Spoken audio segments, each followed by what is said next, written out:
Hey, hello, good day, and welcome to the inaugural launch of Narrow Gate Productions. This is an opportunity for all kinds of subjects of the day.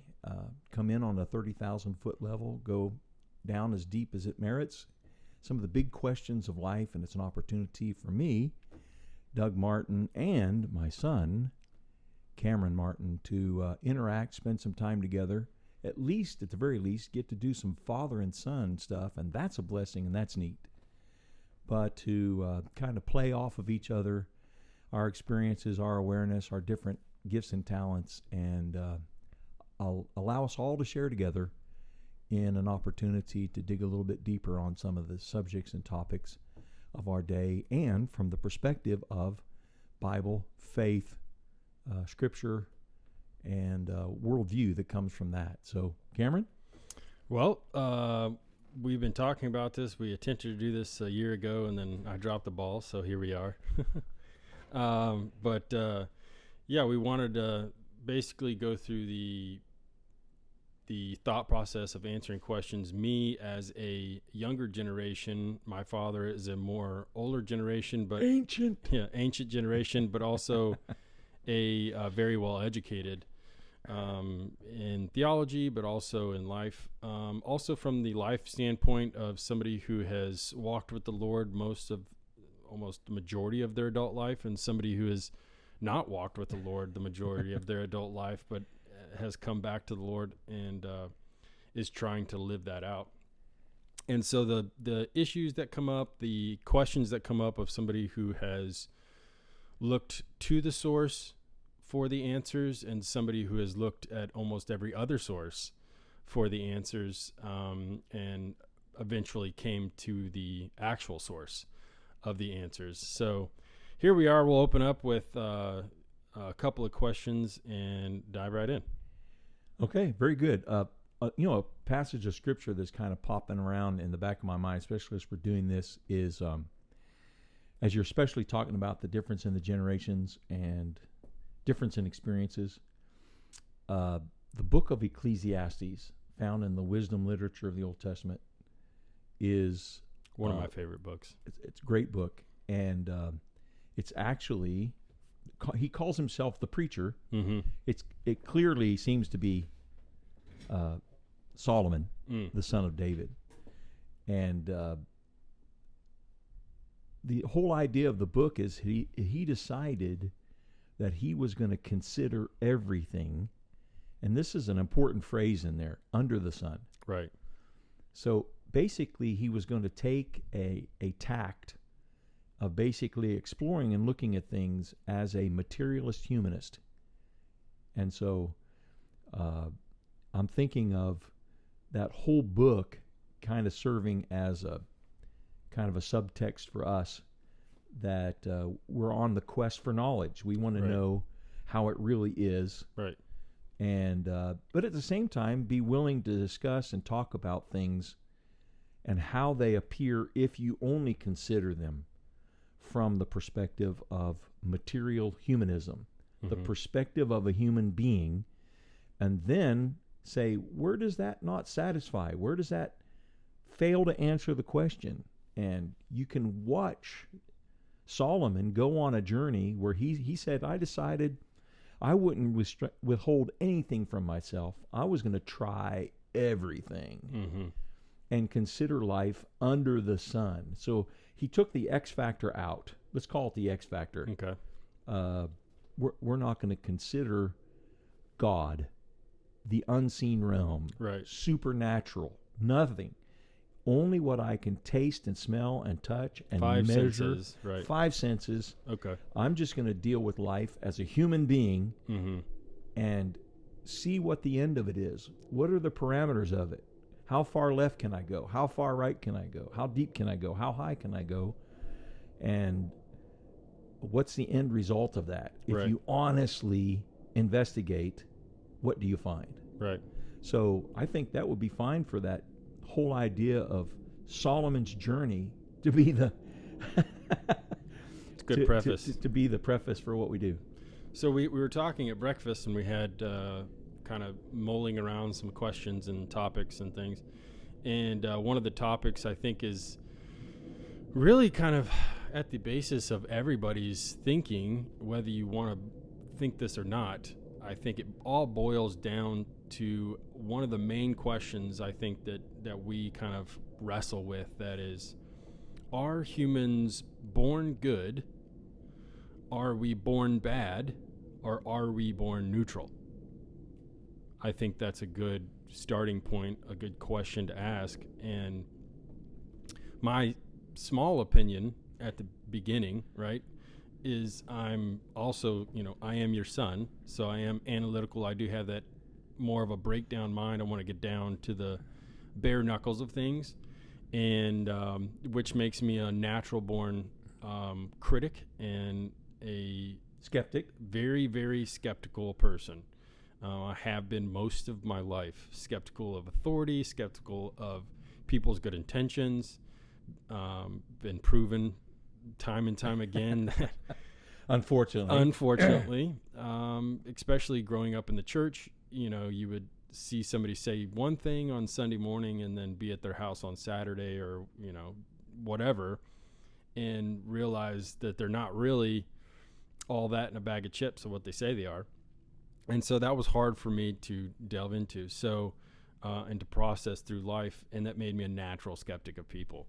So my main thing is, my first thought when I think about this question is, okay, if the beginning is humans are all good, which seems to be kind of the directive narrative in the world right now, is that people are mostly good, trying not to do bad. And the problem I have with that, the first thing is, if people are mostly good, in my mind, then why are all these systems invented and put into place to keep people from murdering and stealing and driving 120 on the highway, right? Why do we have all these limits and systems in place to keep us within the guardrails of civilization and civil humanity? And so that is the main question that I kind of pops into my head, is if we are born good, then really most of our systems of law and order and police and governments wouldn't be necessary, because we would self-govern, we would self-police, we would naturally lean towards order, and we don't. We find when there's no systems or guardrails in place, we go absolutely crazy, and end up killing and eating each other. So your thoughts on that? Well, I think first of all, it's kind of like starting a insurance policy, getting into the fine print, and you've already used a word. It's an important word. I think we need to drill down on a little bit, and that is, are people basically good? And then what is the opposite of that? Some would say bad. Others would say evil. Right. So you can't. What's interesting is that these negative terms don't have a definition all on their own.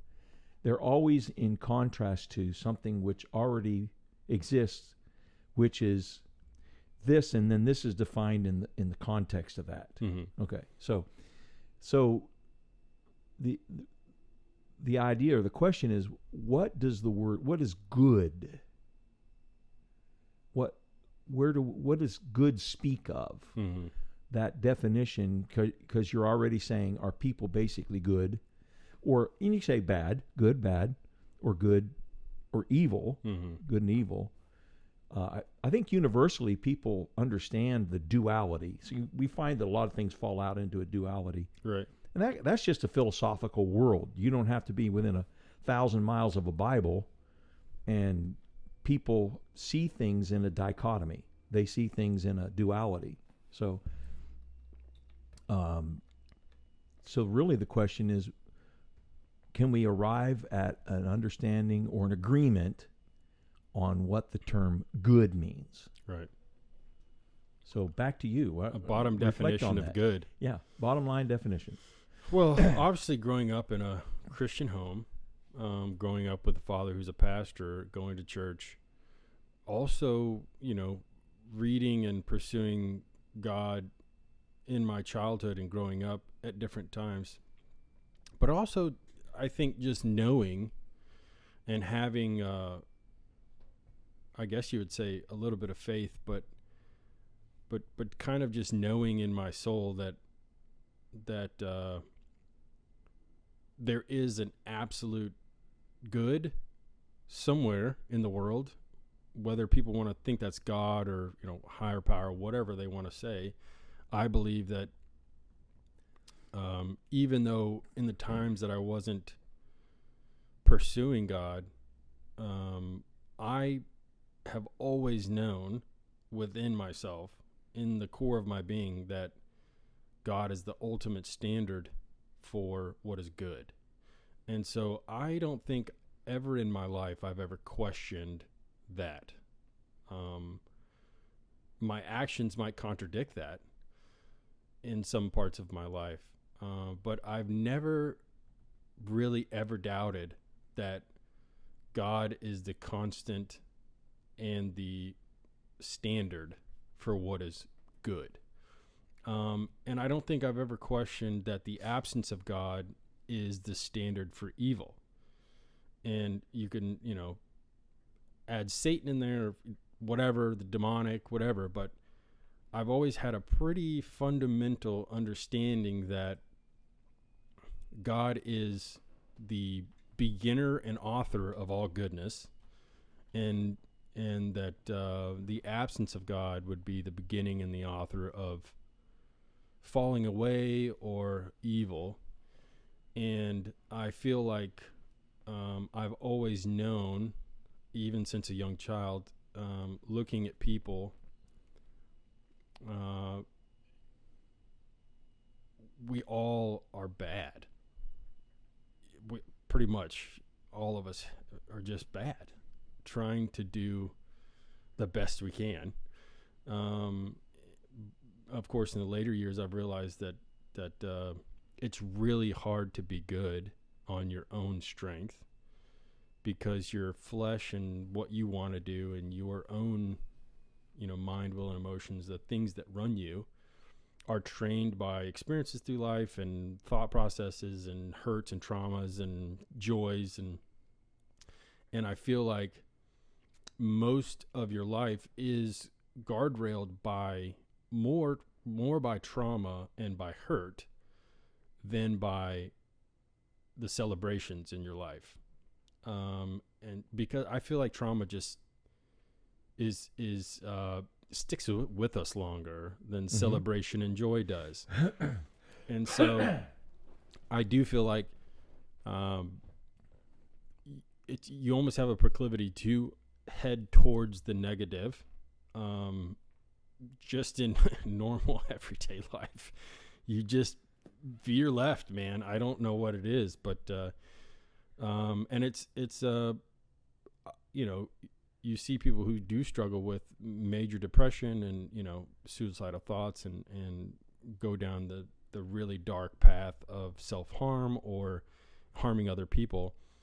And I would say most of that, at least in my own life, stemmed out of hurt and trauma and bad things that have happened to me, or things that I've done to myself that turned out bad, as self-hate or, whatever.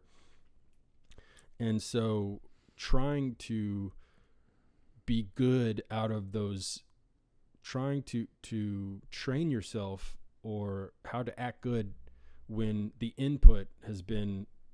lasting input has been mostly bad, is not really possible. It's very hard to do. And you can smile and soldier on, but is the outwards actions really a reflection of the inside state of a person, right? There's a lot of people that soldier on, I feel like, myself included, soldier on, but the inside is just dead or in turmoil permanently. And so I can try to do good. I can try to be a good person. But ultimately, deep down inside, I know that there's some major crevasses that are empty and dark and feel hopeless sometimes. So the actions, I think, sometimes we can try to do good. We can try to push forward. But in all reality, sometimes that's a cover-up, for what's really going on inside. And then it gets down to what really matters, right? Mm-hmm. Is it the outward actions that matter more than the inward feelings and the inward turmoil? Or is it the inward turmoil that matters more and counts for more than the outward actions? And I would argue that the inward turmoil and the things going on in your heart and your soul are far more important than what mask you put on every day. So okay, so it comes back down. It comes down. We can boil this down to the basics of something. And I pulled up a definition as you were talking, and I can. I don't know. Is this gonna? It's up on the screen. Got it. Okay. Morality. This is from the definition from Oxford Languages. Principles concerning the distinction between right and wrong or good and bad behavior. Principles concerning the distinction between right and wrong or good and bad. There's that dichotomy. Right. Isn't it interesting that we're not faced all the time with three options? Right. It doesn't say right and wrong and then indifferent. Right. It's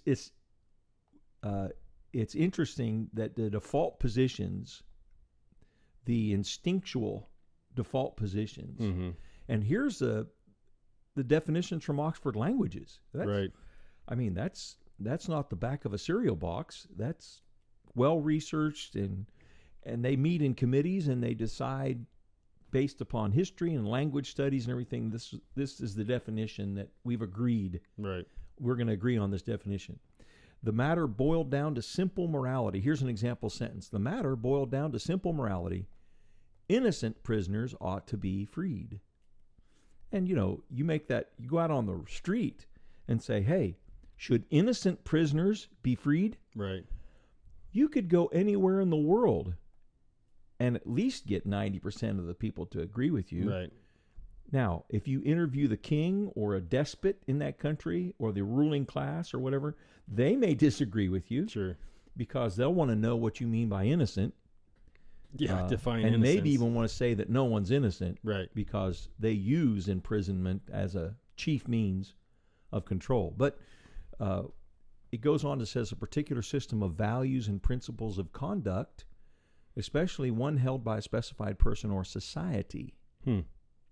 The extent to which an action is right or wrong. So, again, it's interesting that I think all over the world, all over the planet, every culture, every society, every language, people would agree it's either right or it's wrong. This is where people get into political debate, spiritual debate, relational debate, business debate. Right. It is always over a sense of whether something is right or wrong. Another way to put that is good or bad. Right. And so, to boil it down then, good and evil is a consistent moral position. So, if human beings were basically good, then they would be born with a basically good morality that reliably functions and doesn't fail. Right. There was an idea, it's since been disproven by research, neuroscience, psychology, sociology, brain scans, et cetera, that babies were born and the mind or the brain was what was called tabula rasa, a blank slate. And then we could simply raise them and teach them and encode things onto them because they came as a blank slate. Right. Well, behavioral scientists and others have figured out, wait a minute, no, babies are not a blank slate. Right. They come with a baked-in set of issues. And they're not all merely physical. They're not just brain, but there's other stuff that remarkably comes across. So the deeper we study DNA, they're discovering that there's actually just like a computer has an operating system. Right. Human beings are actually born with a basic operating system, but with also basic proclivities, habits, and tendencies already in there as a part of the programming. Now, does that happen? They used to think that environment alone Mm-hmm.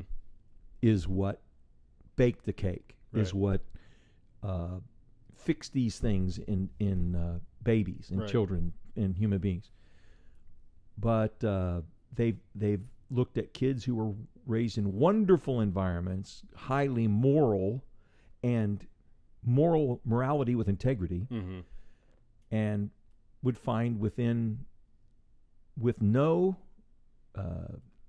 clear driving force, they become evil. Right.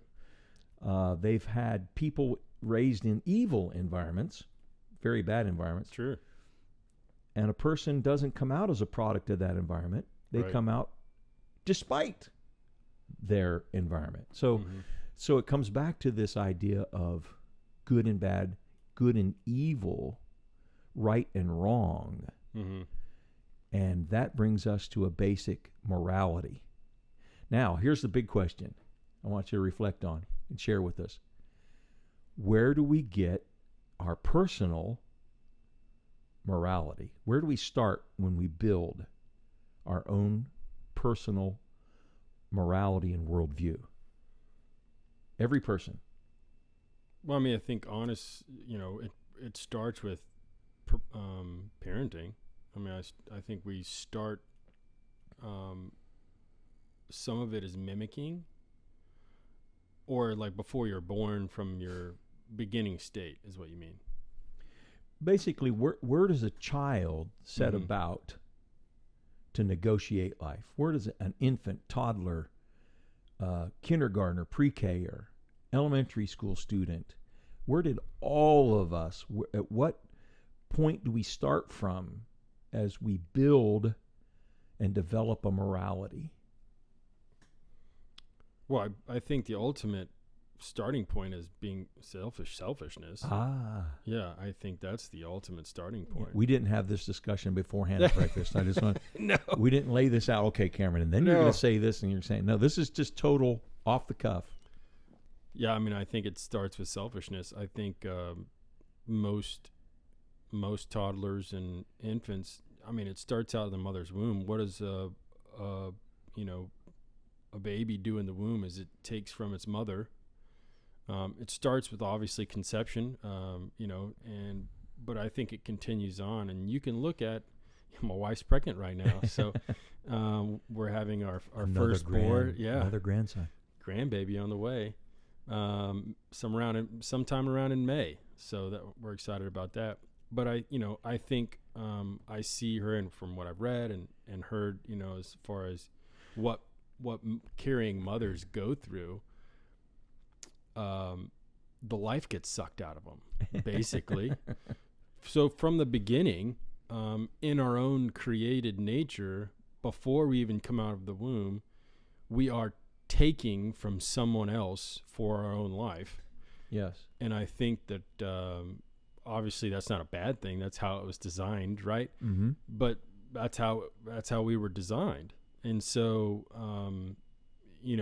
her body is being depleted for this other life to come into the world. And I think that continues through toddler and pre-K and kindergarten and all that, because there's a natural leaning of mine. That's mine. That's not yours. Mine. Mm-hmm. And that refines through adulthood. But I think the ultimate bottom line is selfishness. We are just very self-serving, self-looking out for preservists who survivalists, basically, which is heavy set built into our natural DNA. as humans. It's why, I mean, really, it's the underlying factor of safety. If you really think about it, airplanes, cars, automobiles, obviously there's a profit to be made and there's other things that go into that. But the ultimate thing is, I don't want to die going 80 miles an hour. What can I do to preserve my life as much as possible? Right. I eat 3 meals a day. Exercise, eating habits, whatever it is pretty much geared towards self-preservation. And I think that's a massive driving factor. And it's part of our nature. We don't even really think about it most of the time. But yeah, self-preservation and selfishness is the basis and where we start. Just watch a toddler, just watch.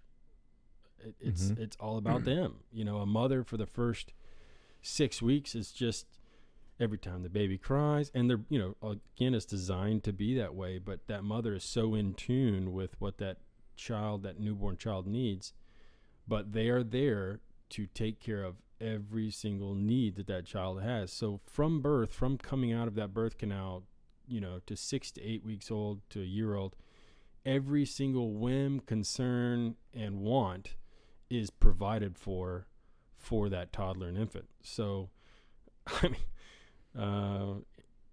just in fact, you come out of the womb basically thinking and knowing that everything revolves around you.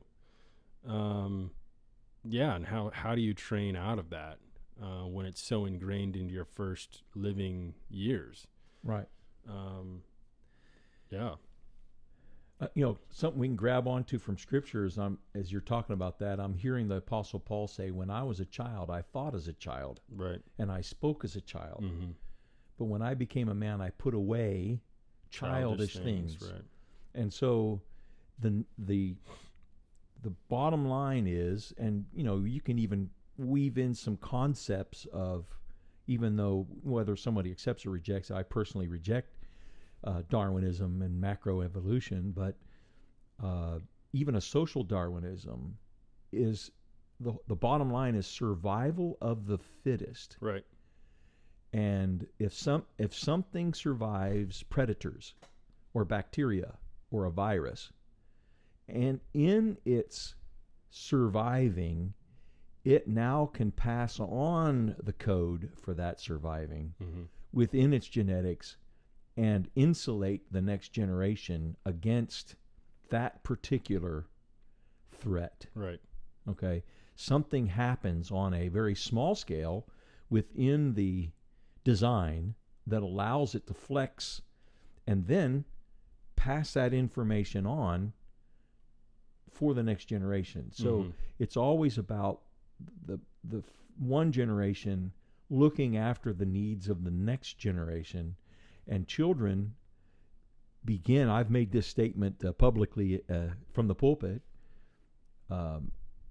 as parents, we do everything we can to extend and ensure the life of our child. And then we immediately have to set about teaching them that life is not all about them. They are not the center of the universe, right. And they are not number one. And to teach that and train that is a process. Children have to be taught how to share, that they need to share. Right. They have to be taught to wait for someone else. So they start out life where they're number one, they're first. If they're hungry, they get fed first. If they need to go to the bathroom, their needs are going to be taken care of right now. Everything, right. The words that a child hates to hear is not now, wait. Because it's pushing on their own sense of importance. Right. Okay, so we're basically, as parents, tasked with granting life to the next generation. So right. We're the generators of their life. Right. And then teaching and setting an atmosphere of showing them that they can't afford to remain in that mode of selfishness. And so when our morality at its basis is built out of our sense of selfishness or lack thereof. Right.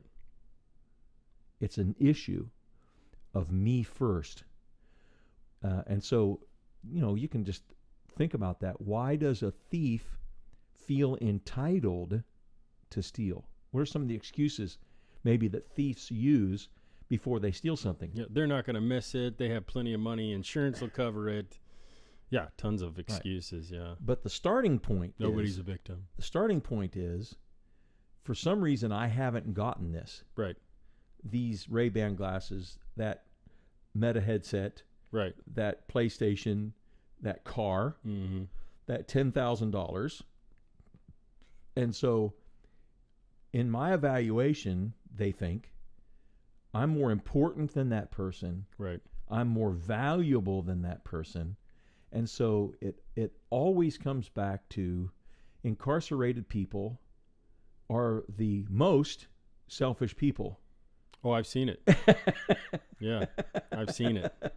They have been willing, think of who have they been willing to sacrifice? What have they been willing to sacrifice right. for themselves? Mm-hmm. I've never, ever encountered in an incarcerated person someone who has suffered because they were selfless. Right. Because we don't incarcerate people generally for political views or things that they believe. Right. In other countries, you may find incarcerated persons that are a majority. Well, in the last 4 years. Selfless people. Maybe in America, but who hold to certain high and noble ideals, but that's when the world turns upside down. Right. For the most part, these people are incarcerated because they're the most selfish. Right. And if they weren't the most selfish, by the time they get around a bunch of other people who are selfish, just to survive, right, it becomes survival of the most selfish. Right. And your alpha male, your leader, becomes he's not a father figure that looks out for the best of everyone. Right. He is someone who has adapted and changed to look out for himself. He's number one. He's the most ruthless. And then everyone else gets in line under that and says, well, if I'm going to survive, I'm going to have to get in line with Mr. Ruthless here, who is the most selfish person in the joint. Right. So, or she is the most selfish person in the joint. So it comes back to our morality, how we distinguish right and wrong. So if a person distinguishes all right and wrong from their own self and their own sense of existence, what do you end up with? Good or bad? Say that one more time. Okay. If a person develops their morality 100% from their own experience and what they think about it, right, what do you tend to get? Yeah, a narcissist. Yeah. And no one would ever agree that narcissism is a good position. Correct. It can be useful. Sure. It can function, but no one would agree that that is a high value and a high morality. Right. I don't think anywhere on the planet no people would agree to that. No, other than it makes good for a character in a movie or a Netflix documentary. Right. Or somebody that everybody hates. Yeah, somebody that everybody loves to hate, sure. The foil or the anti-hero. Well, I mean, I can speak to being in a confined space with the most selfish, and part of the reason in most of my adult life of why I've been very skeptical of people just in general and their underlying motives is being in prison and being around the worst of the worst, the most selfish people. And in there, it's quite scary how the veil is rolled back and the masks. Now, there's still masks being put on in there, and people acting, differently than they would. But, I to be honest, I can't really blame them, because, like you said, it is a survival of the most selfish. and how ruthless can you be? Because it really comes down to fear control on, I'm being this bad out in the open. You want to really see how bad I can get. And most people don't want to see that because that scares them. And so it really is who can be the most ruthless and who can show the least amount of care for other people is the top dog most of the time.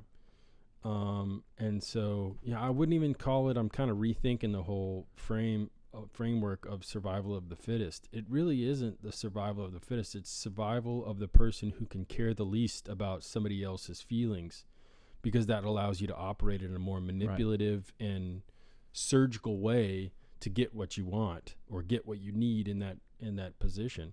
Right. And the people who I saw thrive in that position were exactly that. They were the most ruthless. They could care less about other people's or they appeared to care less about other people's feelings or even what happened to themselves, really, in certain situations, because there had to be a certain amount of, I don't care how wrong this is, even for my own self, because you're in prison, but you still have consequences in prison. And a lot of the times, the amount of, you had to not care what happened to yourself, which is a weird self-preservist way. It's kind of quite odd, but people had to see that in order for you to not be messed with or touched is I'll go down with you, type of attitude, which was really gnarly. But I think it goes back to the primal instinct that's built into and has been nurtured in all of us from birth, either by ourselves or by surrounding people, which is, and you hear people say it all the time, is ain't nobody gonna look out for me. I gotta look out for myself, and I'm the only one that matters, basically. And it just ties directly into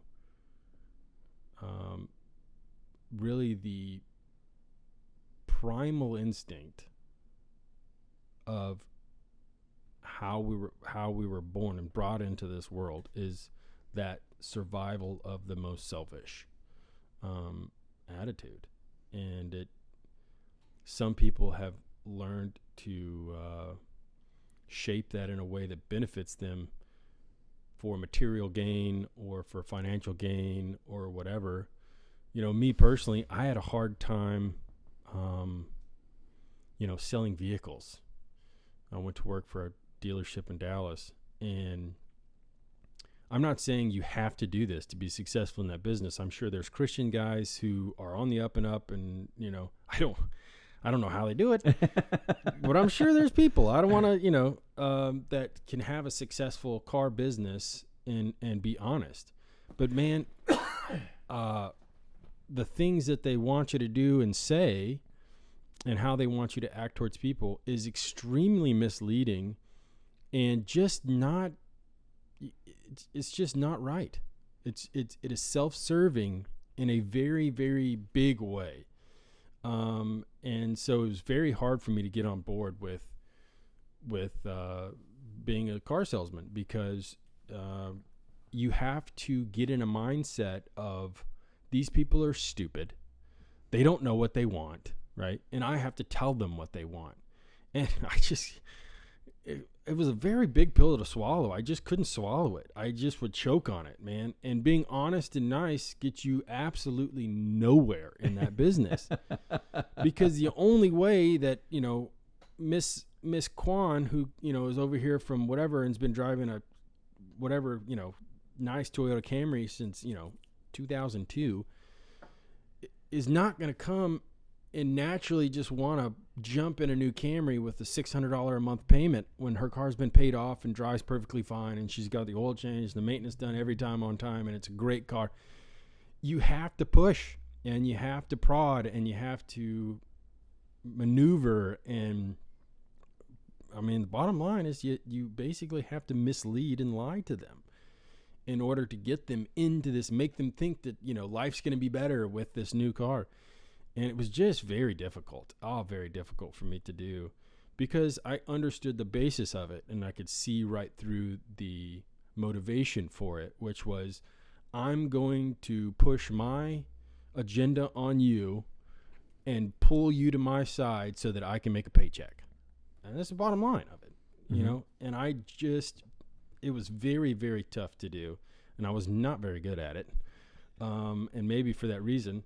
And, I'm not saying that all car salesmen are insincere and misleading, but a lot of sales jobs, commission sales jobs, and we know pushy salesmen, we get the idea of what I'm talking about, but it is a line that you have to cross, that you say making this money is more important than being honest and upfront with this person. I have to do this charade or act or manipulate or put things in a certain way to serve my own interests. And I just didn't understand how people were really good at that. Well, you brought up this idea of primal. And it comes back again. Primal means that at its basis, at its root. Right. If we understand that selfishness is the starting point, we have to conclude. Now, we can now think about there are personalities and there are persons who like to think about or consider, could there be another way? Right. So the default is, worst case scenario, someone is born, is selfish. Not close enough? No, push it out. I'll push it out. Too close. There you go. Perfect.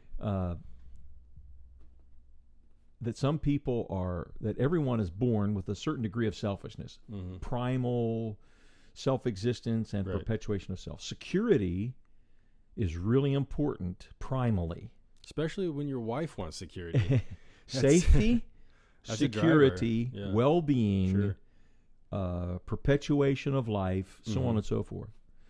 Now, what's interesting is that everywhere in the world, there are people who come on the scene, who are born, and first of all, primally, we're all selfish, but there's a distribution of interests. There's a distribution that seems to be like a distribution of gifts, let's call it. Right. And there's always, in every generation, there are people who are concerned about history. Right. Every family has a historian. Of course. And they wish that everybody in the family was a historian. But typically, there's one every generation, every 2 generations will come a historian. In school, there are history teachers, but they don't have to thin them out. Right. There's only so many people that want to go teach history, and everybody else rolls their eyes and go, save me. Yeah. There's only so many math teachers. Right. There's only so many physics teachers, so many chemistry teachers. And so there's a distribution of gifts. There's always people who are asking the question, is this really all there is? Right. Isn't there more? Is there something beyond this? Is there some value that's higher? Now we're getting into the idea of nobility. Right. If you looked at the Greek philosophers, the Roman philosophers, you looked at the Zoroastrian philosophers, and back in different cultures, China, Korea, Japan, all around the globe, the witch doctors and shaman and imams and all that, you will always find that there are people, since they were little, were going, is this really all there is? It's like there's so many philosophers born. Some of them we know their names after thousands of years. Others we'll never know their names. Right. But this is the brain, this is the person, this is the generation that says, is there something better? Because and they're concerned with the question, are people born basically good, meaning having a solid, selfless value system, or are people basically born and stick to a basically self-preservation, self-interest Right. Morality. So sometimes now we have nobility. We have this idea of noble pictures, noble ideas, and we have this idea of what's good and what's bad, what's advantageous and what's not. Right. And so I just the other day I was watching a video. I don't want to sit here and take time and try to find it real quick, but it was an economist who was being interviewed by Phil Donahue, who was one of those famous interviewers on daytime TV about 25, 30 years ago. The name of the economist was Milton Friedman. Mm-hmm. And Phil Donahue was railing on greedy capitalists and greedy money grubbers and greedy governments and greedy corporations and on and on and on and on. And when he was all done, Milton Friedman really disarmed him. It was really hard to disarm Phil Donahue. He really thought well on his feet, and he could fire back and take you out in a heartbeat. And Milton Friedman said, wait a minute. Why are you assuming that that this greed only resides in a certain group of people? He said, you can't name for me any economic system that doesn't have greed at its root, or any person who doesn't have greed. We have to understand that greed is what's functioning here. Right. The question is, how does that greed by an individual or a government or a corporation negatively influence and unfairly influence other people? Right. And which of the systems does the least damage when it's practiced? Right. So it totally disarmed Phil Donahue, because Milton Friedman, I keep saying Friedman, understood that there are noble values, right, and there are lower values, and these are always functioning in people's lives, but we still are left with determining what's good and what's evil. And so the goodness and the evil can't be determined by the individual in relationship to their own life. Right. You have to move to a place of, where do we get our sense of good and evil? Now, so the next step is to move away from an individualism, which says, I think this is wrong and right, therefore it is. Right. To, then you have to go to what they're calling objective truth. What does the majority of people in our culture think is right, and what do they think is wrong? Right. Well, that's how you build a culture. You have to have consensus. Right. That this is right or wrong. But what could be the obvious problem with finding a consensus amongst the majority of people? Let's make it majoritarian. Let's make it democratic. What is the majority consensus of what is right and wrong? Now, what's the obvious problem with that? The majority can shift. So it's not fixed. Right. And what else? That's the main issue I see is, but the majority has what could become popular? I don't know. Have we ever had popular governments decide that a certain group of people should die? Sure, yeah. Okay. Yeah. In the context of their culture, that was the ultimate good. Right. You had the obvious ones. Everybody wants to talk about Germany and the Jewish people. Yes. Sure. How about Russia? Right. And taking all of the educated people who were dissenters, rounding them up and putting them to death. How about Mao Zedong with the revolution in China, killing tens of millions of people simply because they could read, and would not agree with him. Right. How about the ethnic cleansings of the Turks against a group of people on their border? So history is completely full of a group of people, majority consensus, saying, this is good, that is evil. Right. And they always respond. They don't agree together and say, this is the worst evil we could ever perpetrate. Right. Adolf Hitler and his cronies and his philosophers and his musicians and his artists and artisans Mm-hmm. and business leaders and the people at least acquiesced, and a certain percentage of them, 20, 30, 40%, absolutely actively pushed the idea Right. that the German people as an ethnic race Mm-hmm. and a bloodline were good and better, and the Jews, the Gypsies, those that were physically defective, Mm-hmm. Down syndrome, and others were not. They were bad. Mm-hmm. Margaret Sanger would refer to the weeds of society. Well, what's the difference between a good plant and a weed? Right. You pull the weed. You pull the weed because the weed doesn't produce anything that's Right. beneficial. Right. It only takes resources from the good plant. In silo, they call those the eaters. Yeah, right. So the eaters of a Mhm. society. So you can have consensus. Right. So now we've moved beyond the individual. Mm-hmm. This is what's right. This is what's wrong based upon my world. Mm-hmm. And a baby has a concept of what's right and what's wrong. Right. It cries about what it sees as wrong, and it coos and giggles at what it thinks is right. Mm-hmm. I mean, it's just that simple. Now we move to a group and a society, and they decide what's right and what's wrong. Mm-hmm. Now, the problem is that it's not objective enough. Right. It's objective enough for a group of people to ascribe to, but it's not objective enough to transcend time and culture. Right. So its limits kind of reveal its flaw. Mm-hmm. And so it can be relative to itself. That I'm guaranteeing you that the solution of the Jews in Europe was seen as a good. Oh yeah, absolutely. It was always described in the terms of good and evil. Right.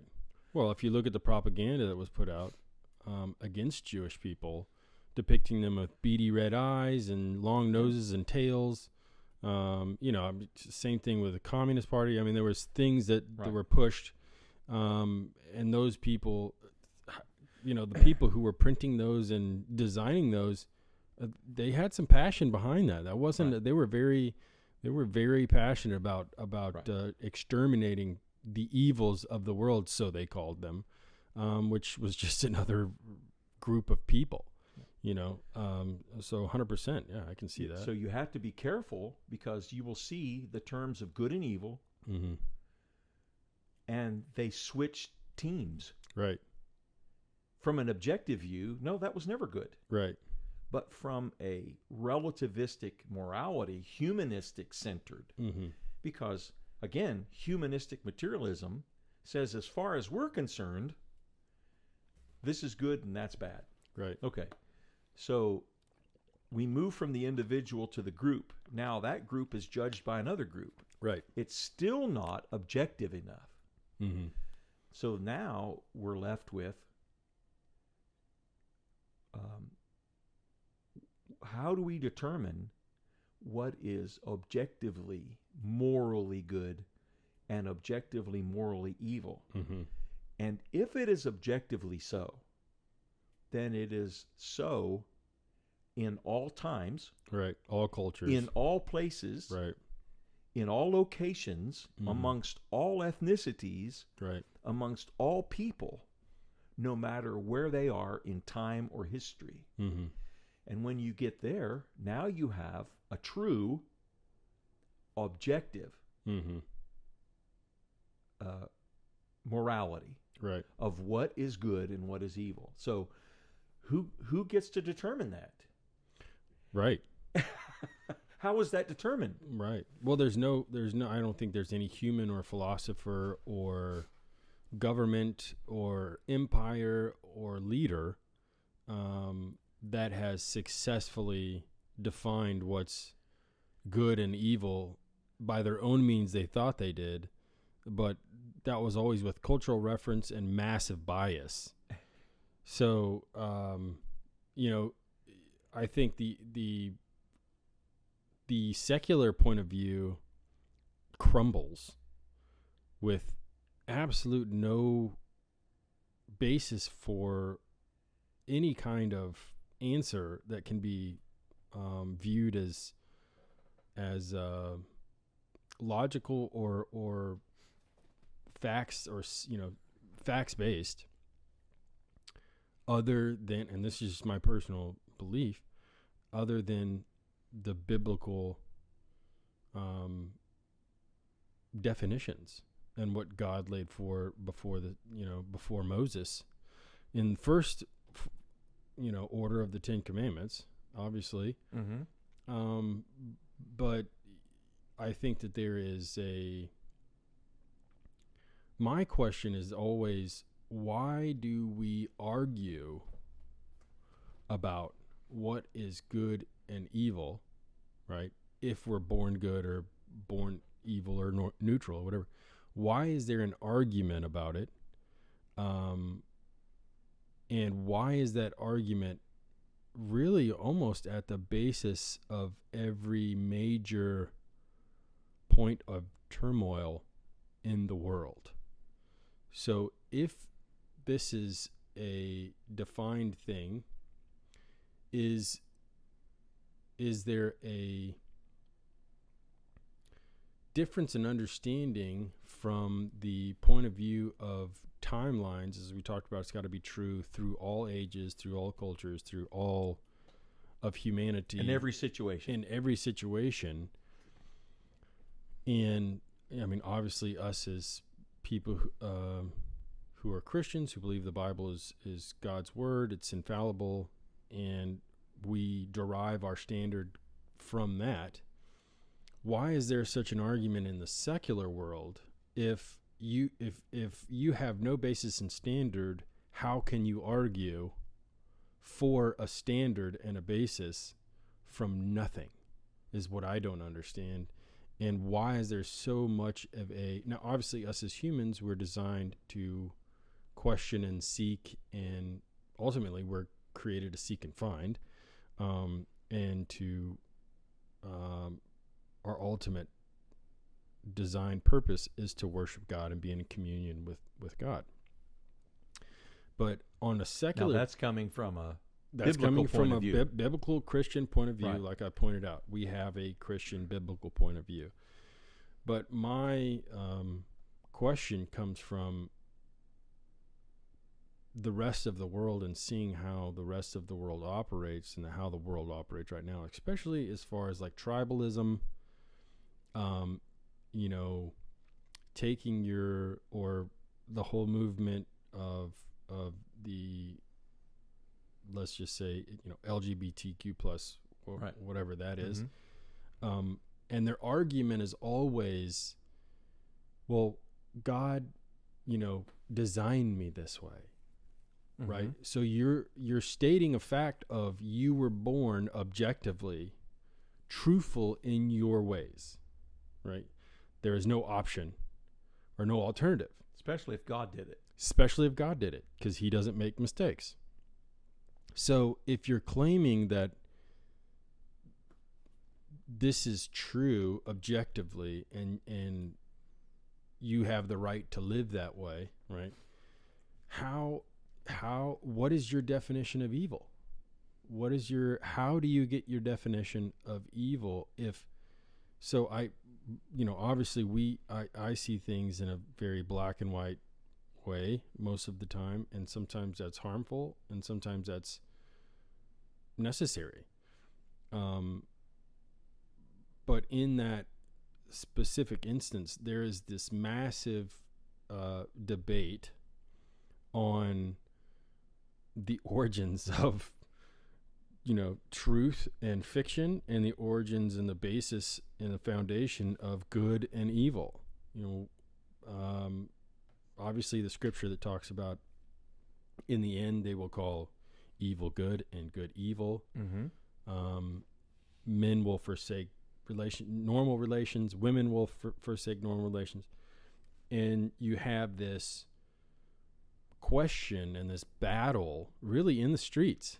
I mean, in legislation, in the government, everywhere is this battle of how were we made? Were we made good? Were we made bad? Were we made neutral? And I think that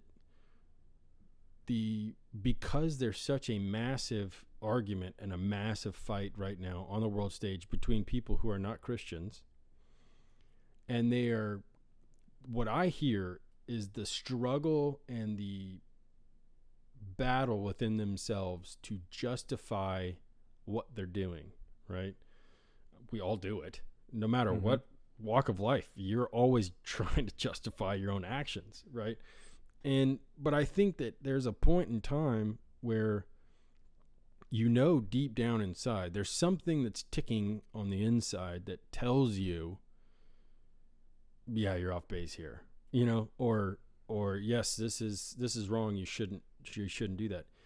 So is there a point in time where people because I believe we're born bad, I believe we're born in sin, and the Bible specifically talks about us being born in a sin nature, merely in selfishness. Right? What I want to the detriment of anyone else. Right.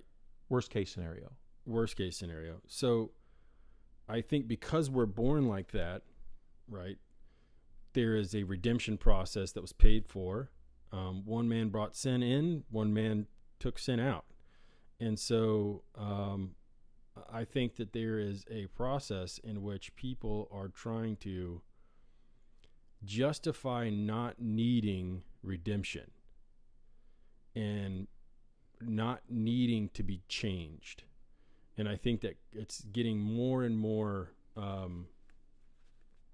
apparent in our world is that people are trying to push and trying to make as real as possible that we're born good. The way we believe we're born bad and need redemption. And the main argument is no, God made us this way, and so we should lean into the bad even more.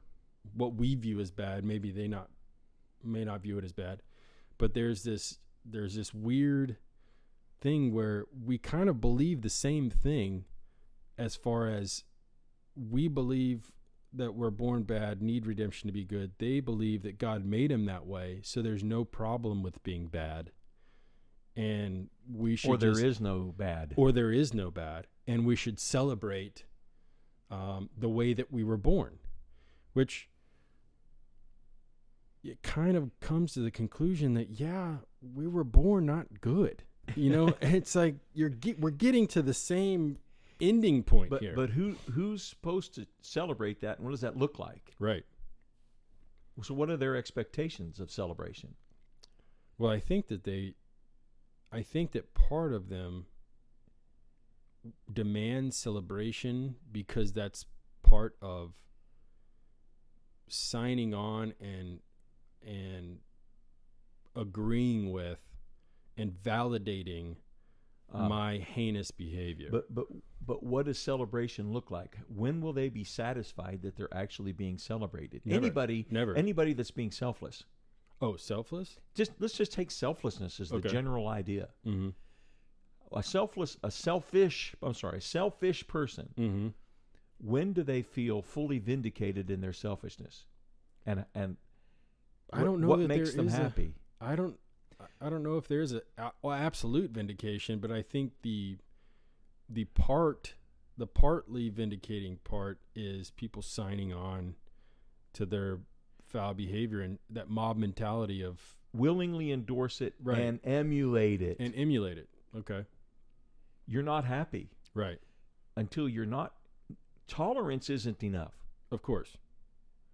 You need to be emulated. Mm-hmm. So a selfish person isn't ultimately, a narcissistic person is not happy. And it's always a fleeting happiness, by the way. Right. Until that's what I was getting to is others not only acquiesce to them, mm-hmm. but emulate them to a certain extent. Mm-hmm. And it really comes down to worship them. Right. Okay. That's good. Yeah. When a person actually takes steps to emulate, transform, and change right. into the image that they prefer, Mm-hmm. that is when they're vindicated. Mm. Okay, so now we're getting somewhere Mm-hmm. because you can hear it. You can hear it coming, can't you? Right. Yeah. Okay, so part of this is understanding the idea of what's called a superior system. Mm. In other words, in the pragmatic world, Mm-hmm. in the business world, in the marketing world, in the political world, the bottom line becomes what's workable, Mm-hmm. what actually works. Right. It's one thing to promise you do this and this will happen. It's a whole nother thing to actually engineer it, spend money, build it, and it works. Mm-hmm. Okay, so it's obvious that we've done things like float huge battleships and aircraft carriers and conquer vertical takeoff flight with jets and Right. helicopters and airships and going into space, rockets, instruments of flight that move very rapidly, Mm-hmm. all kinds of stuff. Communications, telecommunications, we have sitting right here. Yeah. Amazing. 10 times the computing Innovation, power that went into outer space. Right. Here, it's sitting right here. Right. We can hold it to our ear and take pictures. Right. Mostly we just take kitty cat pictures and rabbit pictures with Yeah. it, but it can do so much more. So the bottom line becomes when you move from the individual to the family, Mm-hmm. then to the extended family, then to the kinship of neighborhood, Mm-hmm. and into county or city or Mhm. town, township, county, state, nation, Mm-hmm. you have to have an agreement to what is right and wrong by Mhm. more people. Right. In other words, you have a system. Mm-hmm. And now it becomes a question of which is a better system. Mm-hmm. And a system is evaluated by what is the basic well-being of the people within the system. One of the big ones is how long will they live? Right. How much security or peace is there in Mhm. that system? Mm-hmm. And what is the quality of life? And does that whole group tend to move upwards or downwards Mhm. as a society? Does it move towards spreading, becoming more healthy and spreading, Right. or does it fall in on itself and end up disappearing? Right. Okay, so we have history that shows us civilizations. Mm-hmm. And were massive civilizations that at one time ruled the planet. Right. And then, within short order, they were gone. Yeah. Disappeared. I mean, they didn't just dwindle down and then fall back into a position. They were gone. Yeah. Disappeared. Disappeared, Mhm. absorbed. Right. All their ideals and principles and everything thrown on the ash heap of history. What was the problem? That the system became defiled by an individualistic destroying principle. Mm-hmm. So that you can look at history like that and you can say, what is the selfish small group principle, whether it's the elite Right. or it's the quote unquote workers. Right. There was a principle that was accepted as true, that was then exported to the maximum amongst the people, and it turns out it wasn't. It was not good. Mm. It was bad. It was bad in every way. Mm-hmm. Objective moral reality, societal moral reality, and it utterly failed. So you take a concept of anything, and then you try to extrapolate it to everybody and say, this is good and it's good for all. Right. The problem is when you get enough conflicting goods and enough conflicting evils, that society will be locked in a paralysis. Mm. It will crumble from inside. It will balkanize and fractionalize, and then it'll crumble, decay, and fall apart. And that's the cycle that you see through history. The Roman Mhm. Empire, the Persian Empire, the Babylonian Empire, the Assyrian Empire, the Sumerian Empire, the Egyptian Empire, whatever. You can see it. Now we get to read the Bible and we can see a little bit of the Egyptian, a little bit of the Right. Babylonian, a little bit of the Assyrian, but it's not central to the story.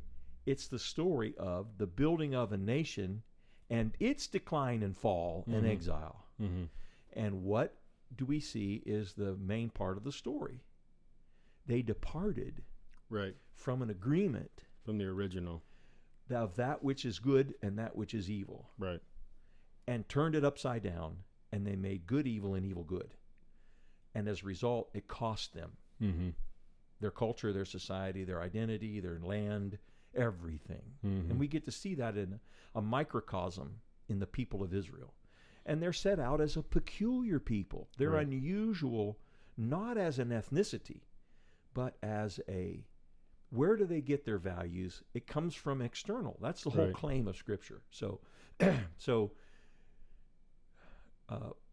now you get into Scripture, you see the rise and fall of the people of Israel, of humanity, rise and fall of humanity, rise and fall of Israel, and then appearing on the scene out of that small seed of Israel, in exile, you find in the land someone who is born that is not born under the same problem. He doesn't come in selfish by nature. He comes in with God's nature, which is selfless by nature. And then one of the pivotal statements he makes at the beginning of his ministry, he constantly tells anybody that's listening, and we get it recorded in the Gospels, that if you would come after me and be my disciples, if you want to follow my example, if you want to be like me, if you want to join the kingdom of heaven, it's not of the earth. He tells Pilate, look, my kingdom is not of this world. If it were, I would command my servants, and they would take to arms and they would fight. And by the way, we have the anointing of God, we'd win. But think about this. Worldwide, the Christian army, the people who are believers, is a very large swath of human population. And it's enough with its motivation, if it was instructed to fight physically, could take over the entire planet and own it all. But it doesn't. It doesn't. Why? Because its founder says that if you follow me, you will die to yourself. He who would find his life has to lose it. If you're going to live, you must die. And so what we have with the appearance of Jesus, the birth of Jesus and his ministry, is he's attacking the narcissistic nature of humanity. In other words, the root of the evil nature of humanity. Whether it's individual, family, neighborhood, township, state, nation state, or world, it's same on every level, is that it is holding to itself as to determine what is good and what is evil. And he comes on the scene and he says, here's the problem. You're all evil. No one. And now Isaiah put it this way. There is none righteous. No, not one. Not one. Everyone desires his own way. Even our righteousness is as filthy rags. What's he saying? It's always stained. When we do the right thing, it doesn't have the right motive. So religious people desire to do the right thing and do the right thing, but realize they lack the motivation that should be right for doing it. They often find alternative motivation for doing it. That's what always messes up humanity. If it does do the right thing out of its own nature, it never does the right thing for the right reason. It's always, how does this benefit me? But Jesus comes on the scene asking this question: how does it benefit the Father, not me? How does it benefit humanity? even if it doesn't benefit me. That is the only way you can go to a cross and lay down your life for those who hate your guts. That's the only way you can do it, realizing they don't have any choice out of their fall but to hate my guts. They don't get it. And that's why he says at the cross, Father, forgive them. They don't really know. They don't really know what they're doing. They're not doing this out of a full revelation of what's at stake. They're doing this out of this very narrow view of what is right and what is wrong. He's saying that of the Pharisees, the Sadducees, the publicans, the sinners, the prostitutes, those that are getting drunk, those that don't even care there's a God, the philosophers who are trying to get there on their own power and they can't get there. He's just taking all of us and he's putting us in that box. And he's saying they just don't know what's at stake and what they're doing. They just don't know. And that's where this is what's unique amongst all world religions and philosophies. It doesn't even come close. That God himself, who is selfless. Now, here's the other thing I want to throw in there is we often see, we really believe this, even if we kind of mock it. The golden rule is whoever has all the gold rules. Right. And the bottom line on the earth, it should be obvious. Looking at politics, geopolitics, world politics, global politics right now, whoever has the assets and the resources, right, and has the ability to destroy anybody who tries to come get them, calls the shots. Calls all the shots. Right. And so in the world sense, that's good. And the rest of the world wishes that was them. Right. That's how the world economy and politics and influence works. Right. Off of that basis. But that's not how the kingdom of heaven works. Operates. Right. So that is the lowest common denominator amongst people.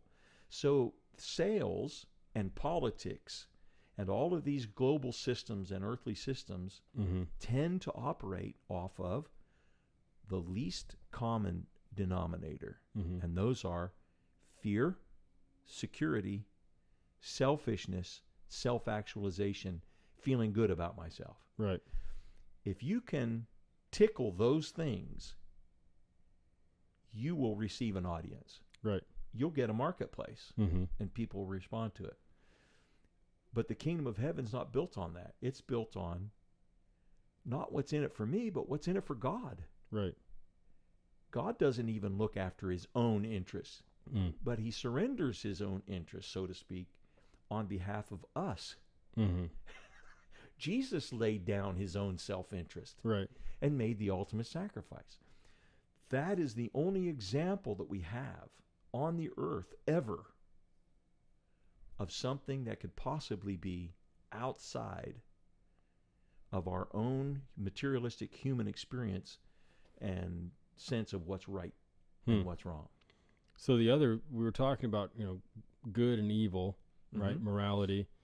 But the third one that I find kind of intriguing is the neutral aspect. And you have, I think there is a subset, a group of people who believe or feel like they are neutral, that they're neither good or bad, they're just kind of along for the ride. And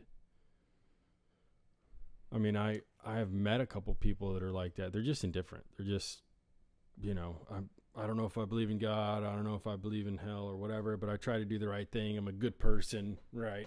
You hear it all the time. I give to charity. I donate, right? I do all these things that I feel makes me a good person. I don't lie. I've never murdered anybody, because people all the time in this argument or in this conversation, they go to the extremes, right?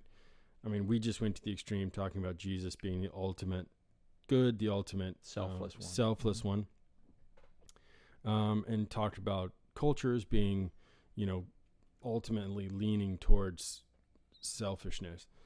But in that neutral zone, I feel like that neutral zone is danger, because I think the people who might find themselves in this neutral zone of feeling like they're neither good or bad, they just kind of float along in life. Ultimately, I think that is a scary position to be in as a person, because ultimately I think you're deceived. I think that you're lost. And so is there a when this conversation comes up, it's always, I hear this a lot is, well, I'm a good person. I've never murdered anybody. I pay my taxes. I follow the law. I don't speed. I'm a pretty pleasant person all the way around. As far as that goes, your opinion on my opinion is I feel like they're deceived and kind of lazy, and that's just my opinion. I'm not calling anybody lazy or saying that you are. I mean, I am, but I'm not individually or specifically. But if somebody is in that position that may be listening or whatever, that thinks, I'm okay. I don't, they've been talking about world religions and these people who have, killed millions of people as being that the meter on the evil side, and then, Jesus being the meter on the good or righteous, or, the doing the right thing side. But there's that middle space that a lot of people, I think, hold themselves in and view themselves in this neutral position, right? What are some of the dangers of somebody who has that that kind of neutral mindset? Okay. Well, first of all, I'm just going to kind of come off the top of my head. You've heard of the 80-20 principle. Mm-hmm. 80% of the work's done by 20% of the people. Yeah, 100%.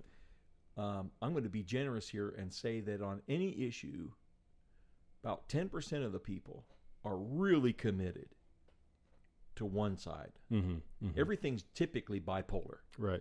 Good, bad, left, right, Democrat, Republican. Mm-hmm. Okay.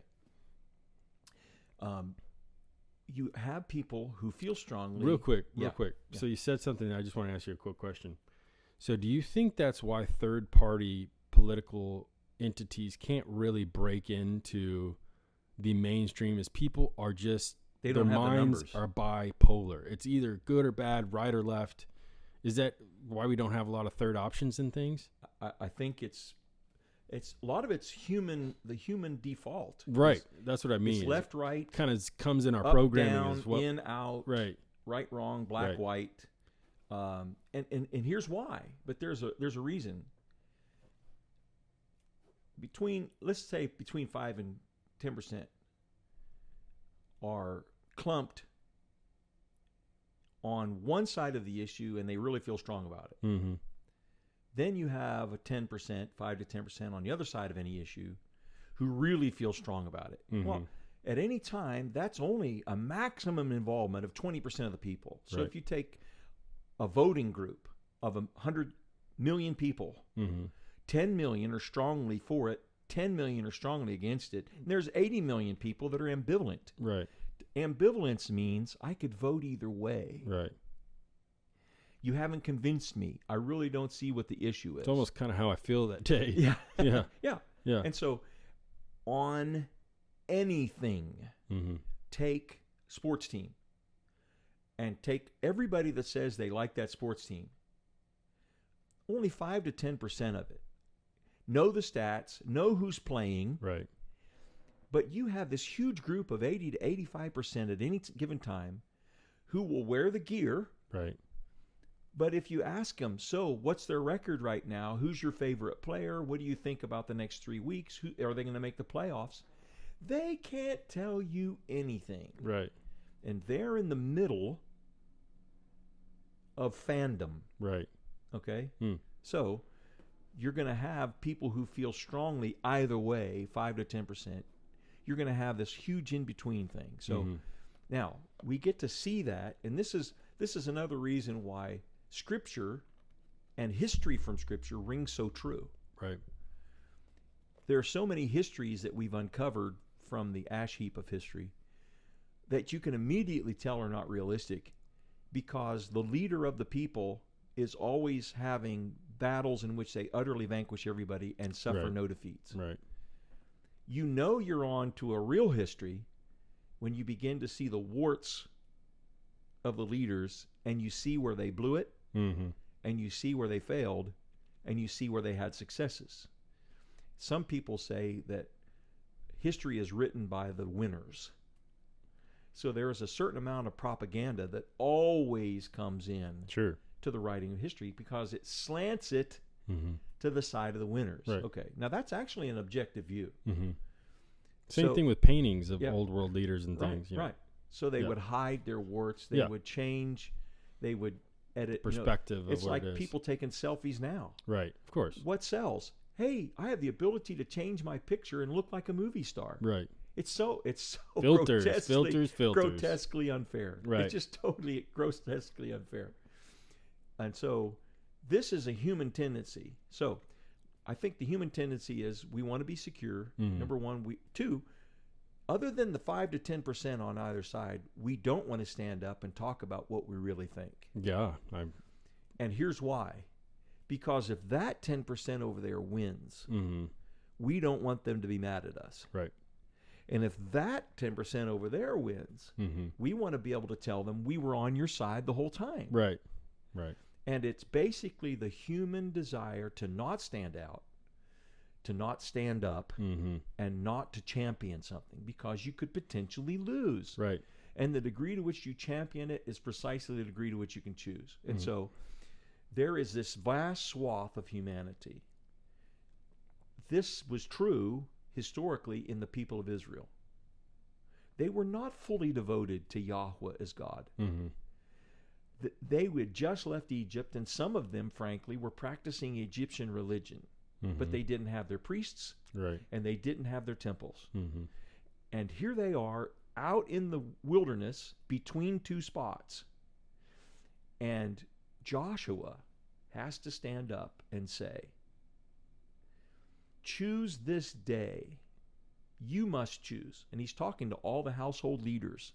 He's talking to the leadership. He's talking to the entire nation. You choose this day whom you will serve. In other words, you've got to move from the middle into a devotion, one way or the other. And he says, as for me and my house, we will serve the Lord.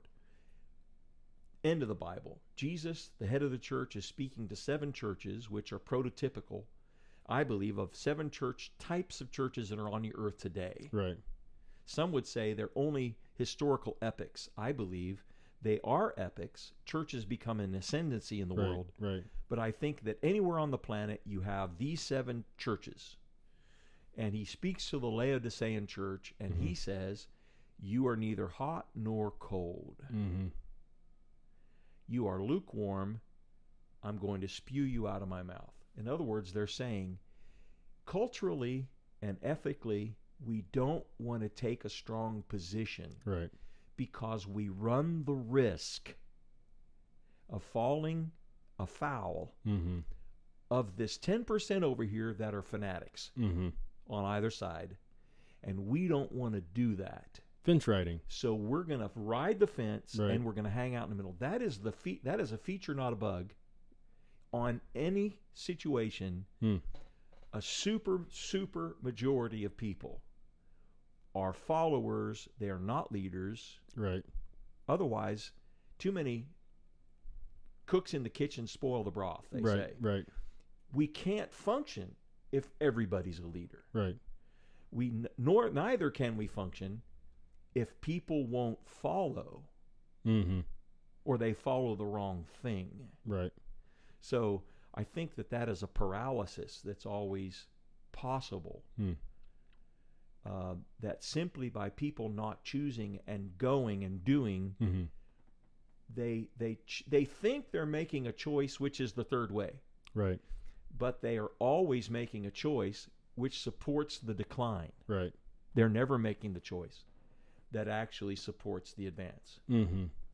So I think that that's so prevalent in our society with social media is you literally are basing a lot of these guys, influencers, are basing their whole livelihood off of followers. Clicks, likes, subscriptions, followers, and because some whole that culture drives the ads, which Right. drives the money. Right. So then their opinion is always filtered. Right. It's at least self-filtered. Right. Especially the bigger they get. If they don't self-filter, Mm-hmm. it will be filtered Right. by the mass. Right. Which is so interesting because I think that, you know, you have people who have broken out of that. I think that there's some people, Charlie Kirk,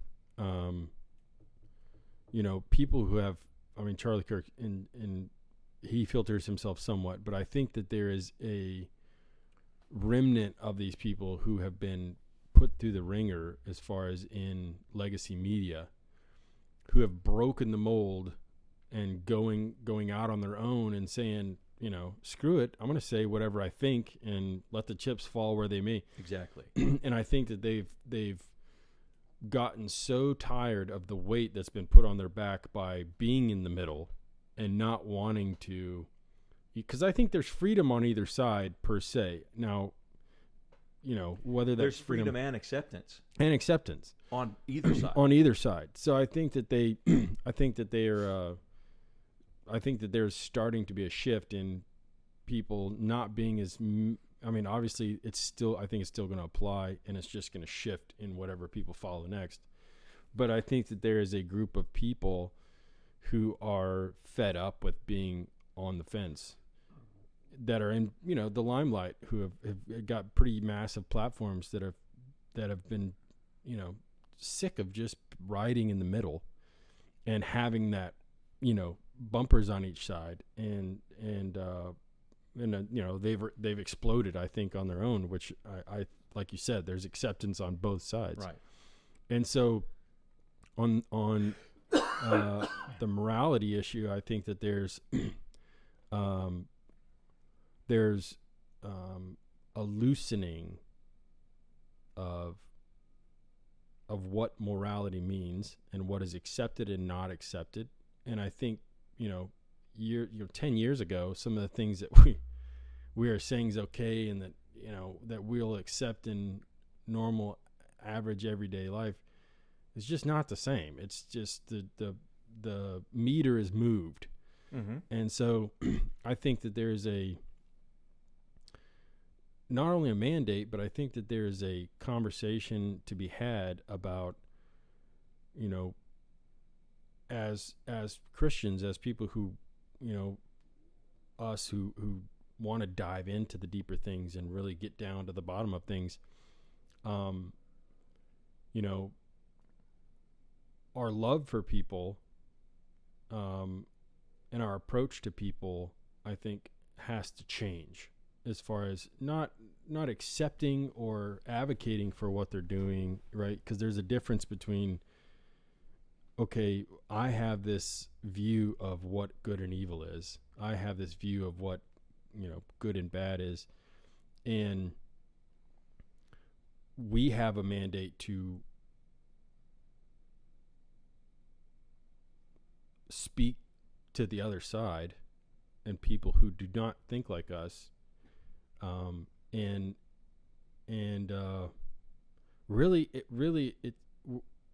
It's not a mandate to lecture. It's not a mandate to be mean, but it is a mandate to oppose.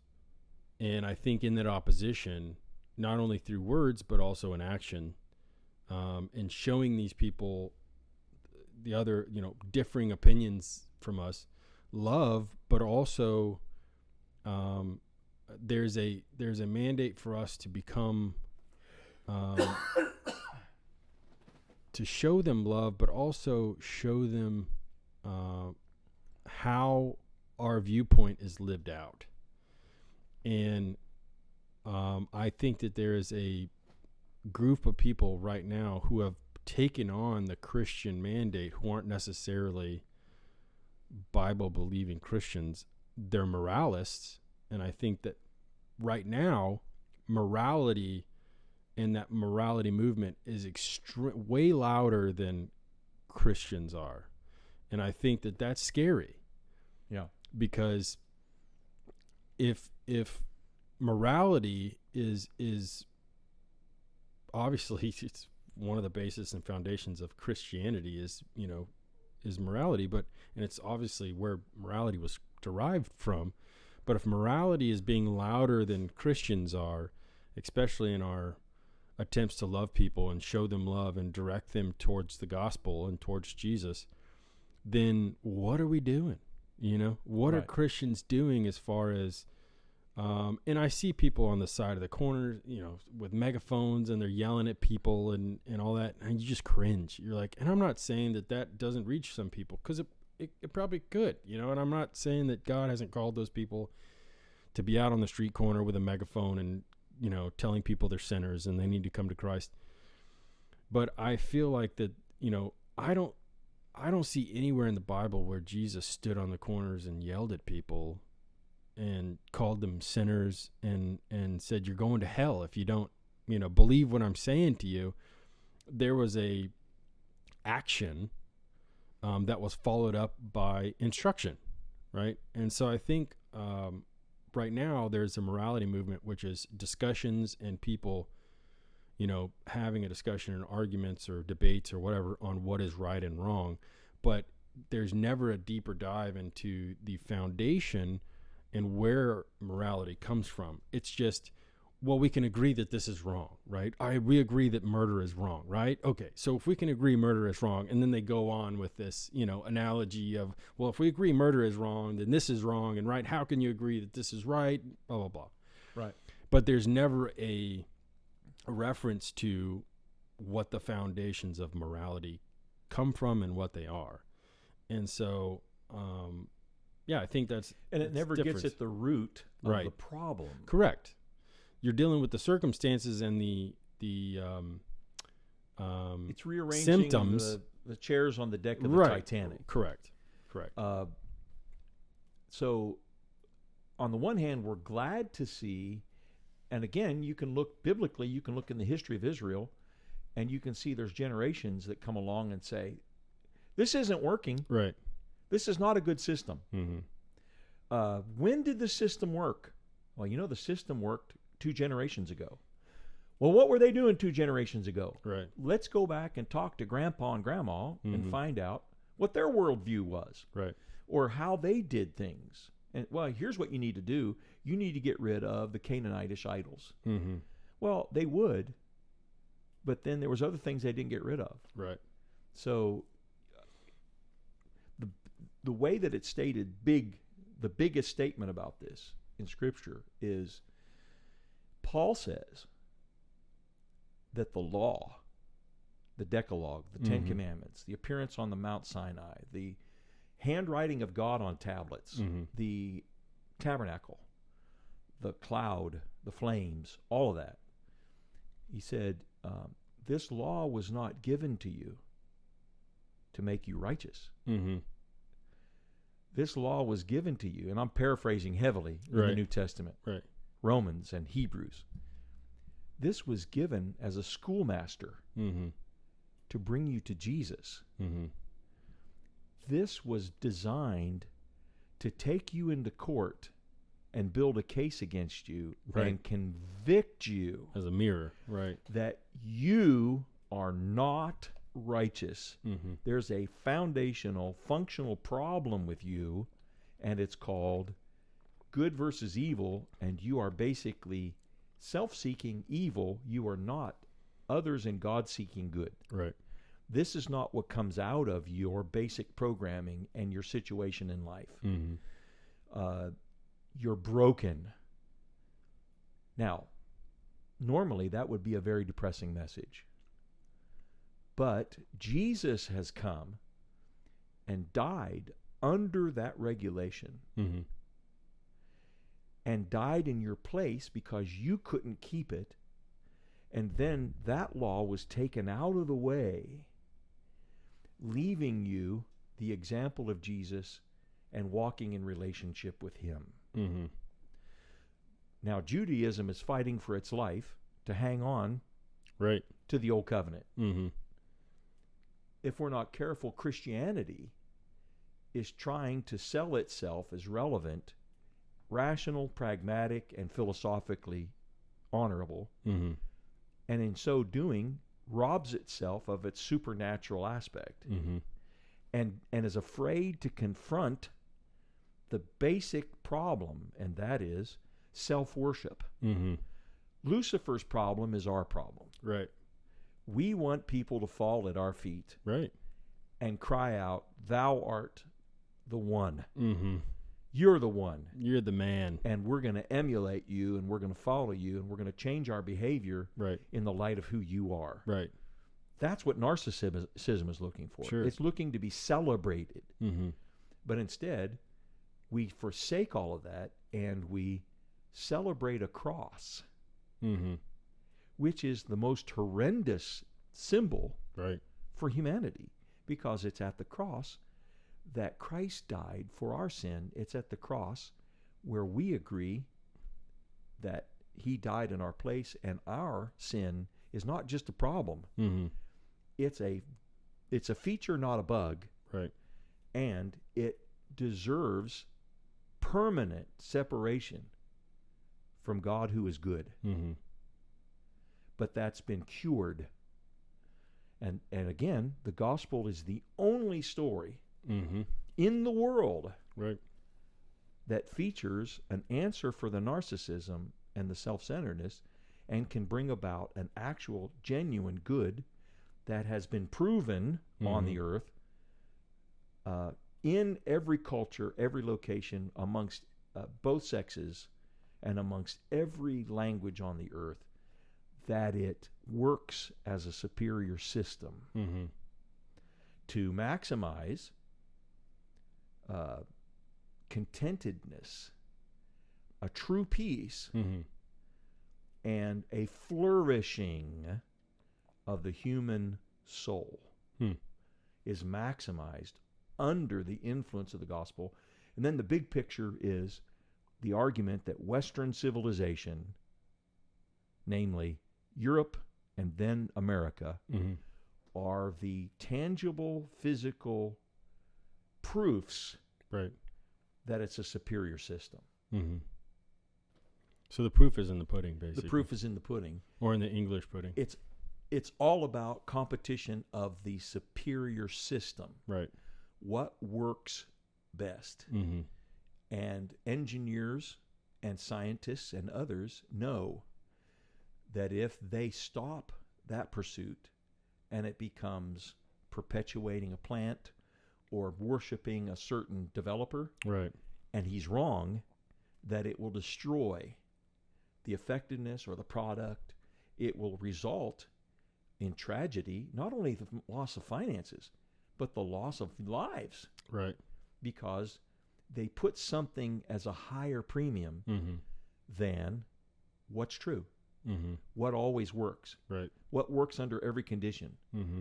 And if somebody plays favorites with a person or a system or the location or the supplier, Mm-hmm.